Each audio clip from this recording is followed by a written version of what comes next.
Welcome back sa ating channel. Naging mainit nga na usapin sa mundo ng social media. Talaga naman na nabuking nga ang sabwatan ni Kuting ng Norte at ang ICC na ito dahil matapos ang kanilang ginawa kay former President Rodrigo Duterte ay talagang nanawagan ang taong bayan. Ngayon nga ay isiniwalat na sa publiko kung ano nga ba talaga ang tunay na ugnayan ni Kuting ng Norte at ICC. Dahil dito nga natin makikita na talagang benenta nga ni Kuting ng Norte si former President Rodrigo Duterte sa ICC na ito na wala talagang jurisdiction. Ngunit dahil nga sa kapangyarihan ng pera ay ginamit lahat ni Kuting ng Norte ang kanyang kayamanan nang sa ganoon ay mahuli nga itong si former President Rodrigo Duterte at magawa ang kanyang kagustuhan at gustong makalusot sa kanyang mga kaso. Ito nga ang nakakalungkot na katotohanan na ginagawa nga ni Kuting ng Norte dahil talagang gustong pagtakpan ang kanilang ginagawang kabalbalan, lalong-lalo na kay Lisa Tanas. Dito na nga natin mapapatunayan na talagang wala na ang kredibilidad itong si Kuting ng Norte na ito para mamuno pa sa bansang Pilipinas. Well mga kaibigan, para nga sa karagdagang impormasyon, panoorin nga natin ang buong video. At kung bago ka lamang sa aking channel, huwag kalimutan i-click ang subscribe button at notification bell para lagi kang update sa ating mga bagong video. At para sa solid viewers natin dyan, maraming salamat sa walang sawang pagsuporta. Nakita niyo ba yan? Ayan ang lola niyo ang lola niyo bodyguard. So kaya nga sabi ko dyan ay may bago ng SPG si Vice President Sara. Hindi yan na kailangan ng mga but seriously matagal na nga din i-solve yan ng AFP ng Bangag Administration ang SPG o yung security guard, okay, personnel ni Vice President guard ni Vice President Sara Duterte. Alam niyo mga kababayan, for 2 weeks yata, kailan ba ako nag-travel? 21. So halos mahigit ako 2 linggo sa the Netherlands. Talagang grabe po. Pag-usapan muna natin yung pagmamahal ng mga kababayan natin. So, doon sa mga palangga ko, dyan sa the Netherlands, not only sa the Netherlands, pero yung mga nagta-travel from different places of the world, talagang grabe po ang inyong pagmamahal at suporta. Thank you so much. Huwag tayong tumigil. Huwag nating tigilan ang pagpoprotesta o pagbibigay ng sentimiento, mga boses natin sa iba't ibang bahagi ng mundo. Kasi dito natataranta ang mga jutang ginimes na mga bangag. Alam ninyo, na-witness ko, nakausap ko ang mga kababayan natin, London, UK, Croatia, sila Mark, thank you. June, kung marami pang, dahil di ko na po kayo mabigyan ng mapangalanan lahat, but si Tata Abasera na nagbigay ng tsokolate, Tata, kakakain ko lang ngayon lang, tinikman ko. Thank you so much sa lahat po na nagbigay ng mga sweets sa akin, sa amin. Thank you, I appreciate it so much. Ayan, kay dadaba na naman ng lola ninyo. But, okay.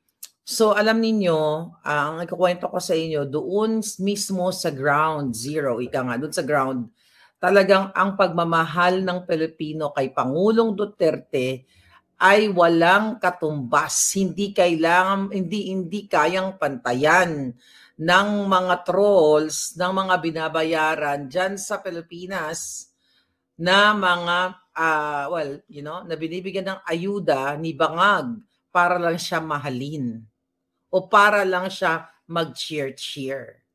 Walang katumbas na tunay na pag-ibig ang pinamalas ng ating mga kababayan. Magsimula doon sila Bishop, sila Mayet na nakita ko, nagkasama kami, nag-check-in din kasi kami sa Marriott. Ang dami kong mga nakasabay doon na mga Pilipino na from iba't ibang part ng mundo na sa Marriott, doon sa ibang nakadalawang place kasi kami. So, talagang nag-travel sila para sa kay Pangulong Duterte at pagmamahal sa bayan. Kasi pag sinabi mong mahal nila si Pangulong Duterte, mahal nila si Vice President Sara, mahal nila yung Pangulong Duterte, ang pamilya Duterte, kaya nandoon sila, ang ibig sabihin nun, mahal nila yung bayan. Bakit? Bakit sila nag-spend ng pera? Dahil nakita nila yung magandang ginawa ng mga Duterte sa bayang Pilipinas. Hindi yan kayang tumbasan ng mga bangag. Kahit ipamudmud pa nila lahat ng pera. Okay, actually hindi naman nila ipapamudmud lahat ng pera. Kahit magpamudmud pa sila ng mga ng mga barya-barya sa bawat Pilipino, 500, 1,000, 2,000, 5,000, hindi po kayang pantayan ang ipinamalas na pagmamahal ng ating mga kababayan dyan sa ICC at sa iba't ibang bahagi ng mundo.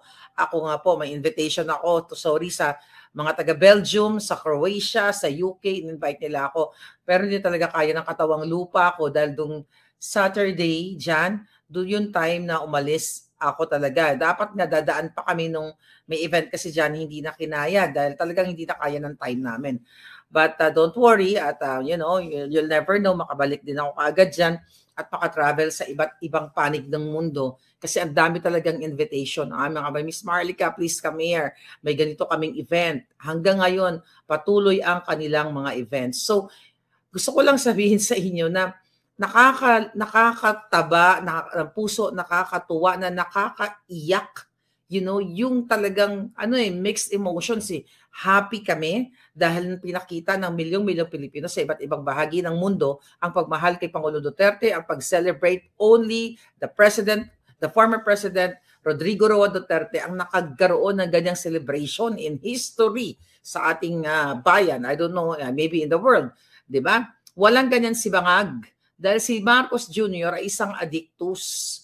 Walang magtsatsaga na Pilipino na mag-spend ng pamasahe sa iba't ibang panig ng mundo, mapunta lang kung sa, let's say, sa Dahig, sa Netherlands, kung ang presidente mo ay bangag. Isinusuka ng Pilipino si Marcos Jr. sa lahat ng kanyang panggigipit.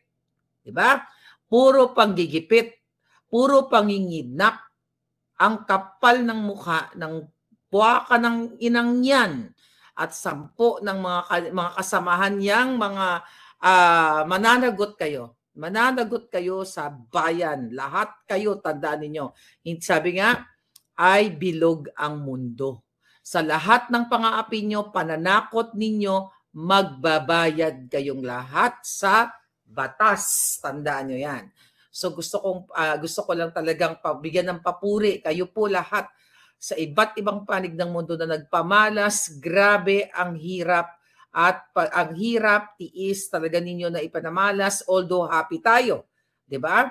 Nagkaroon ng Budot's Queen noong March 28 ng birthday ng ating Pangulo. Akalain mo na nagkaroon ng mga ganong pangyayari, but ganon pa man, I'll tell you a story tungkol doon sa US Embassy. Alright?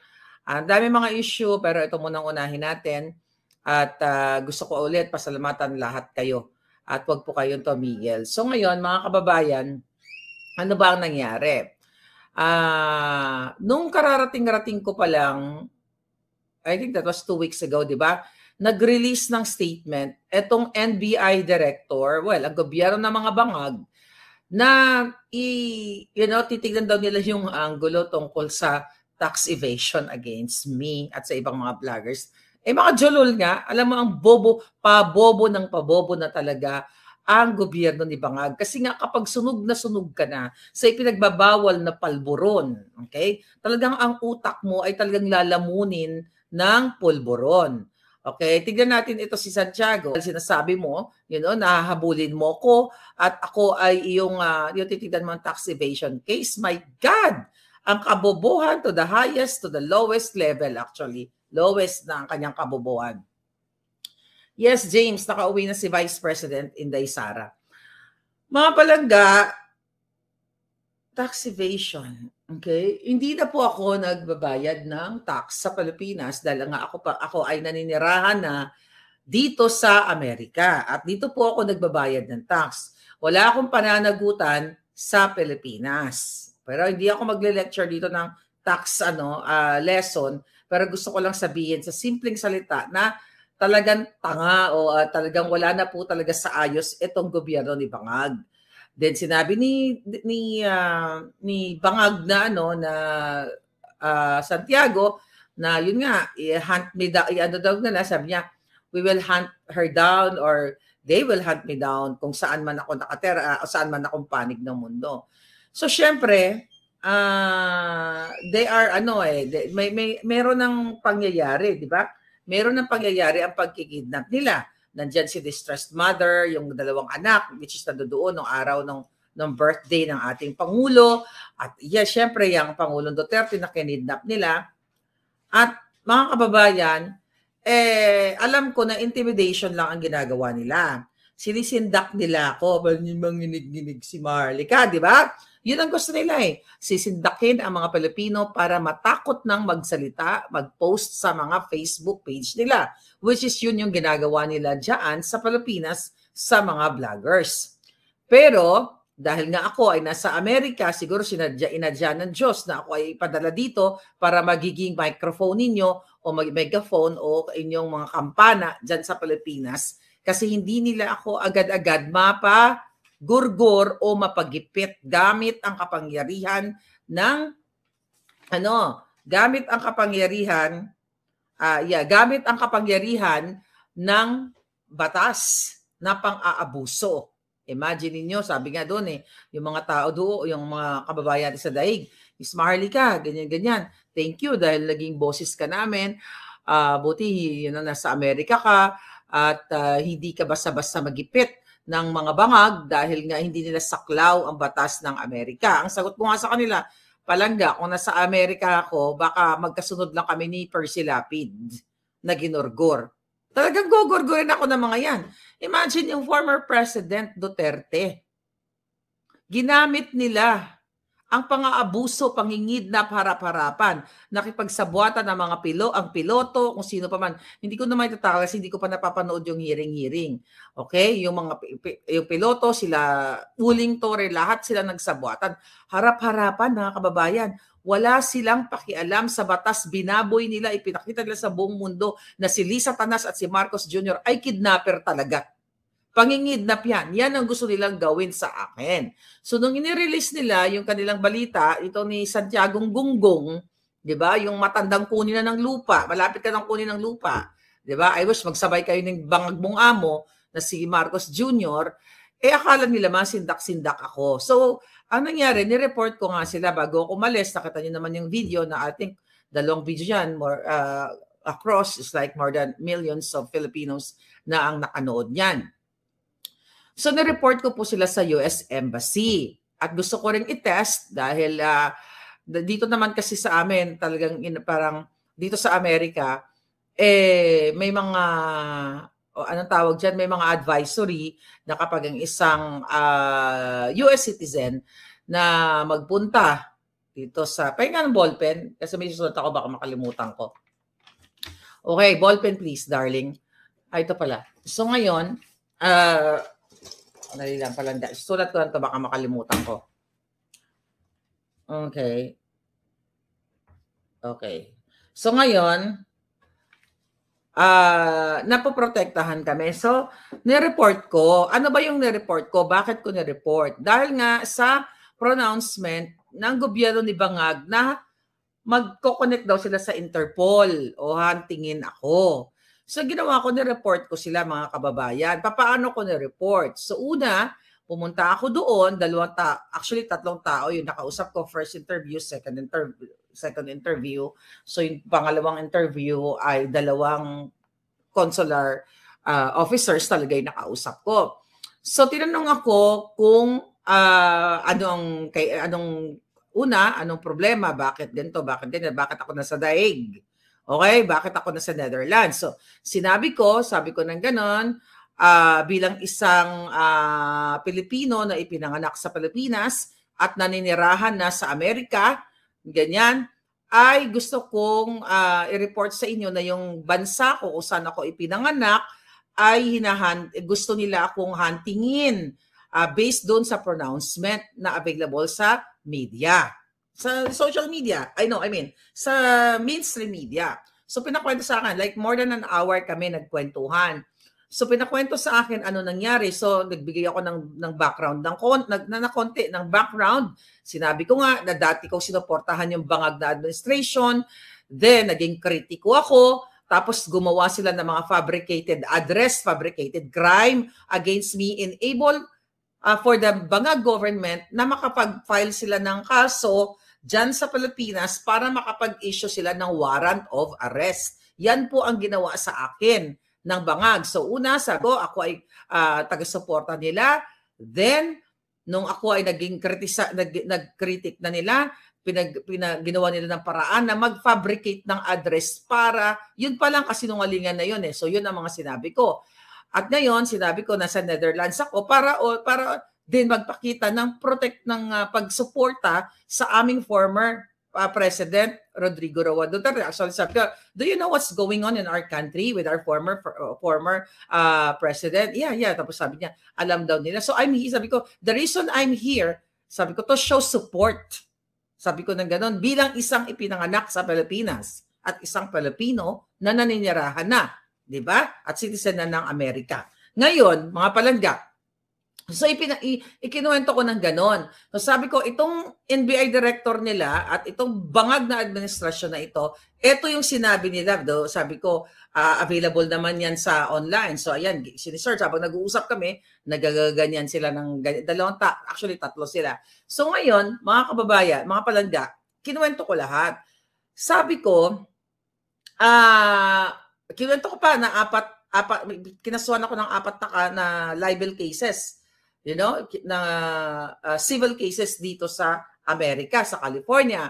So, pinapakinggan nila ako. Tapos sabi niya, na-report mo na, tapos yung death threat.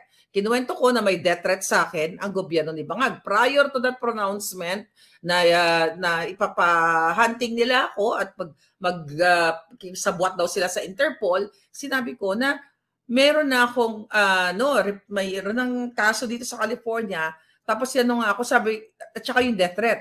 Tinanong ako, na-report mo na ba ito sa FBI?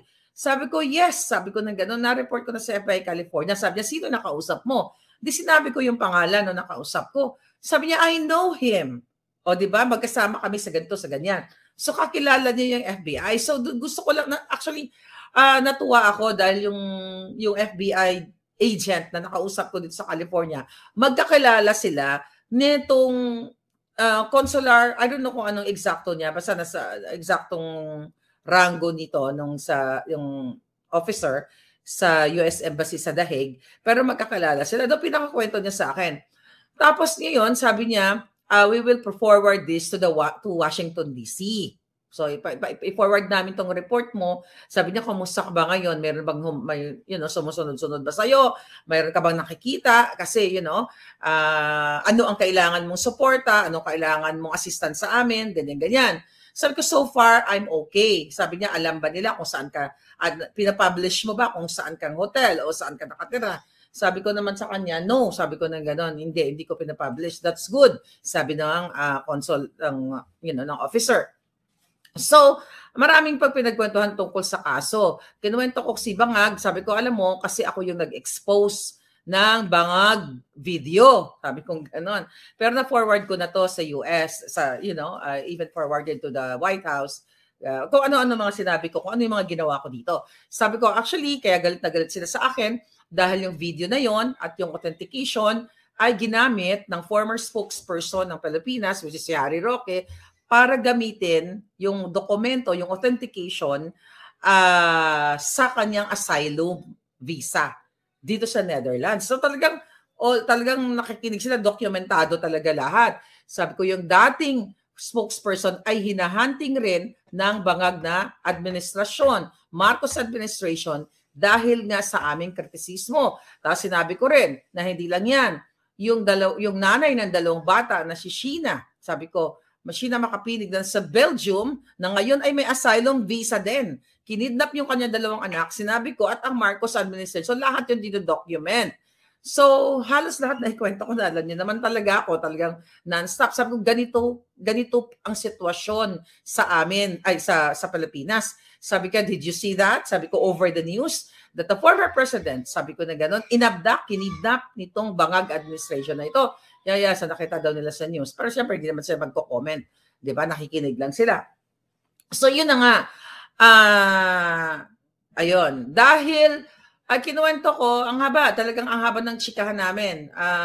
Yung iba doon, basta lahat ng kinukwento ko dito sa inyo, about sa panggigipit nila, kinuwento ko doon sa consular office, sa embassy, US Embassy sa Netherlands. So, ang sabi sa akin, kailan ka uuwi? Sabi ko sa April, sa 5, sabi ko gano'n, 5, di ba? Sabi ko sa 5, uuwi na ako. Sabi niya, anong assistance mo? Ang assistance na gusto mo? Escort, ganyan, or, nasamahan ako. Tapos ang sabi sa akin, we will alert now the security. So, ang sabi, alert nila, inform nila security. Kasi sabi ko, based dun sa pronouncement ng NBI, ay makikipag-ugnayan sila sa Interpol. Sabi ko, I know these evil people, this evil government. Sabi ko, they already fabricated and addressed a crime against me sa Pilipinas. So, pwedeng ito yung ipo-forward nila sa Interpol at gagamitin nila ang fabricated address na yon, which is hindi naman ako covered doon sa mga taong nilalagay sa Interpol dahil sa Interpol. Di ba? Yung mga may kaso, mga kriminal yun katulad ni Bangag. Yun na, mga crime against humanity na binabato nila kay Pangulong Duterte. Sabi ko, pang Bangag yun, yung may mga malalaking tax evasion cases or tax, pandarambong. Hindi ako kasali doon. Which is hindi talaga kasama sa Interpol yun na mga kaso. Kaya lang, para ma-record ko sila, para magamit ko yung mga documentation na yon sa mga cases. Yon, may bago na naman tayong exhibit. So actually, ilagay ko na sa exhibit si Santiago. Marami tayong manilagay. I cannot just disclose everything. So sige pa, gumawa pa kayo ng katarantaduhan. Pero gusto ko lang sabihin sa'yo, NBI Director, ikaw nagunggong ka, kasama ka na sa exhibit ng kaso ko. Alright? So nakalagay na, ano na yung pangalan mo doon. Gumawa ng katarantaduhan at idadagdag natin yan sa mga exhibit natin sa ating kaso, mga kinakaso nila against me, mga kababayan, mga ebidensya. Pabor yan sa akin. Kaya galingan nyo pa. Galingan nyo pa yung pangtatakot ninyo dahil hindi nyo naman ako masisindak. Labanan, sindakan, hindi ko kayo uurungan.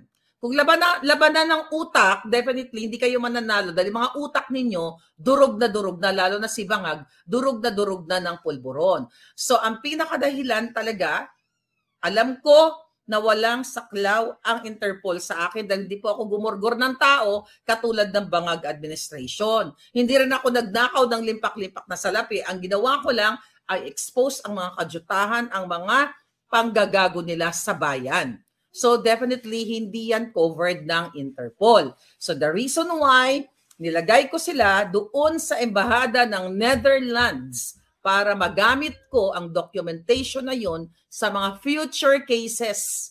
Okay? Na ibabato, na nila at yung mga ongoing cases. So good luck sa inyo. Akala nila masisindak-sindak ako ng mga putang inang ito. Magbabayad kayong lahat sa inyong mga kababuyan, sa mga Duterte at sa bansang Pilipinas at sa mga Pilipino. So yun po yun. So, in alert, according sa ating sa US Embassy, makikipag-ugnayan sila sa polisiya, sa mga police o mga security doon sa airport ng Amsterdam. So yun yung ginawa nila.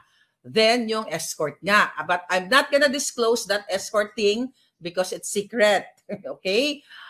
May mga, hindi ko pwedeng i-disclose ang mga eksena. Pero, yun na nga, eto, safe and sound ako dito. At I'm not sure kung pwede kong ipakita yung mga documentation sa airport. Pero, I don't think na yung mga part na yon about escort, well, sabi ko, wag ko expose. So, definitely, hindi ko pwedeng sabihin yung mga eksenang ganon. Pero, mga short video lang, siguro yung mga bonggang-bonggang video doon sa airport. So yun po yun. So nireport natin ang Bangag administration sa kanilang pananakot, panggigipit sa akin, sa inyong lahat sa Pilipinas At ngayon, talagang ang winning ang pinaka-happy moment sa akin nung sinabi ng officer doon sa embassy, sabi niya, we will forward this to DC, to Washington DC. Sabi ko, panibago na naman forwarding yan. Panibago na naman mga documentation yan. Di kabog na sa banga. So yun po yun. Okay? At dun sa last 2 days ko, by the way, mga palangga, ay medyo naging busy din ako. Mga busy-busy tayo. Kailangan kong permahan ang tawag dito, ang yung case na sagot ko dito sa mga Jutang Genes kay Langka, di ba? So kailangan ko permahan, so nag-affirm ako ng signature ko doon na nasa Amsterdam ako. So grabe, sobrang maraming pangyayari, magagandang pangyayari talaga, mga kababayan, at talagang lumalaban si palangga ninyo. Lumalaban ako para sa katotohanan at hindi natin tatantanan ang mga Jutang Genemes na ito. At gusto ko rin pasalamatan, siyempre si Spokes Harry Roque na palaban din. Talagang andun pa rin siya ngayon at patuloy na nag-aantay ng kanyang asylum visa at pilit, 'di ba? Pilit na gustong harangan din ang kanyang asylum visa ng mga bangag. Nakita nyo naman, pero hindi basta-basta kami magpapatinag sa mga Jutang Genemes na ito.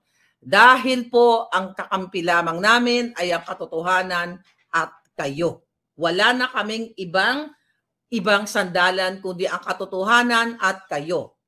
Wala tayong ninanakaw na pera. Ang mga bangag ay ginagamit ang kapangyarihan ng gobyerno, ginagamit ang pera ng bayan para tayo lahat ay gipitin. Mama Bing, Late Chong, Ted Channel, thank you so much. Ngayon mga palangga, okay? Okay, tingnan natin kung may mga katanungan kayo. So ngayon, ayan, wait. Tapos ngayon, teka, ba't nag-static ako? Alright. Okay. Sabi ni Prada, Lucho, Jutang Genemes talaga, na-miss kita, palangging. Kaya pala wala kang ganong live, umuwi ka na pala ng US. Take care always, palangga. God will protect you. Alam nyo, may Prada Lucho, dapat mag-vlog ako sa aeroplano. Pero syempre, may hindi ganun kaganda ang signal at saka ngarag-ngarag na rin kami. Napagod na talaga kami. Pero okay lang, kaya wala tayong vlog. Dahil syempre, kailangan din natin magpahinga. Vote straight, PDP laban, at mga guest candidate, of course, ang Marcoleta and Rodriguez. Huwag niyong kalimutan. Yes. Vote straight tayo. Jezreel Wu, ayan, thank you. So ano pa ba ang mga eksena about Vice President Sara Duterte? So nakita niyo naman doon ilang beses sa ilang pagkakataon na interview natin si Vice President Sara kasama yung mga media at sila Alvin, lahat doon, mga vloggers doon. Maano ka talaga, maaantig ka at matutuwa ka sa pagiging simple ni Inday Sara at tunay na makatao, the way na i-handle niya ang crowd, the way na i-handle niya ang mga kababayan natin doon sa harap ng ICC detention. Kitang-kita mo yung tapang at pagiging humble ni Vice President Sara sa pag-handle sa kanyang ama, pag-handle ng kaso. Hindi niya iniwanan ang kanyang ama hanggat hindi niya ma-settle yung mga dapat i-settle doon in terms of legal, sa legal na pangailangan ng kanyang ama. At ngayon nandoon si Kitty, magbe-birthday yata si Kitty doon, April 10 pa lang birthday niya. Nandoon si Miss Sanelet, nandoon, I think si Attorney Delgra, nandoon na rin. Yun yung time na umalis kami kaya hindi na kami nagpang-abot. Nandoon pa rin si Attorney Midaldea. So marami andun ang ating mga kababayan, lalo na yung mga kababayan natin talaga na pumupunta doon, nagluluto and everything, na nagbibigay ng kalinga sa bawat isa sa amin doon. Thank you. So sinettle, inayos ni Vice President Sara bago siya umalis. At it's not easy bilang isang anak na magkaroon ng ganitong klaseng issue na kinidnap ang iyong ama na naglingkod sa bayan, na hindi nagnakaw sa kabanata